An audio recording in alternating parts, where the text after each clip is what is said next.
Alors, la conscience nous permet de faire quoi? La conscience nous permet de savoir que nous sommes en train d'agir ou de ressentir. Et une personne qui ne peut agir ni ressentir, c'est une personne qui est inconsciente. Ouais. Une personne qui ne peut agir ni ressentir, c'est une personne qui est inconsciente. Et ici, cette inconscience ici, il s'agit du coma. Ouais. Ici, tu es dans le coma. Et j'aime la médecine puisque en médecine, il y a un score qu'on utilise pour essayer d'évaluer la conscience d'une personne. Oui, on essaie d'évaluer l'état de conscience d'une personne. Le score de Glasgow. Oui, pour les médecins ou les personnes ou le corps médical me comprend. Le score de Glasgow, on l'utilise pour essayer d'évaluer l'état de conscience d'une personne. Et c'est un score.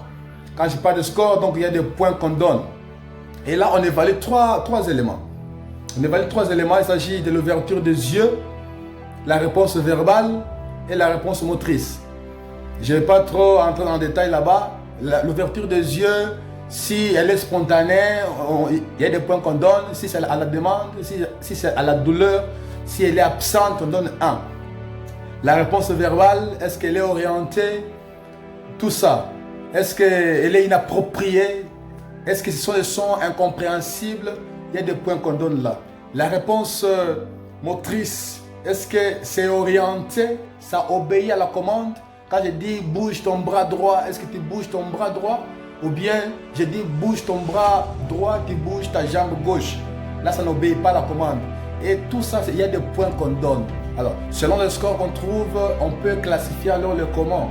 Il peut être profond, il peut être un coma léger, un coma superficiel, une somnolence, suivant le score qu'on trouve là, parce que c'est sur 15.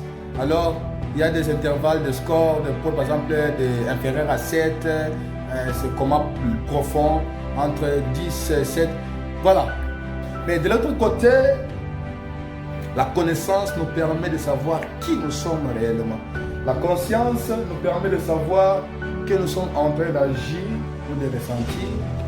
Et ici, la connaissance nous permet de savoir qui nous sommes réellement. Et en sachant qui nous sommes réellement, je fais allusion à tes faiblesses, à tes qualités, à tes motivations, tout ça. Alors, je suis venu pour t'apporter 4 degrés de la conscience morale. 4 degrés de la conscience morale. Il s'agit de la conscience socialisée, de la conscience critique, de la conscience réformatrice et de la conscience transformatrice.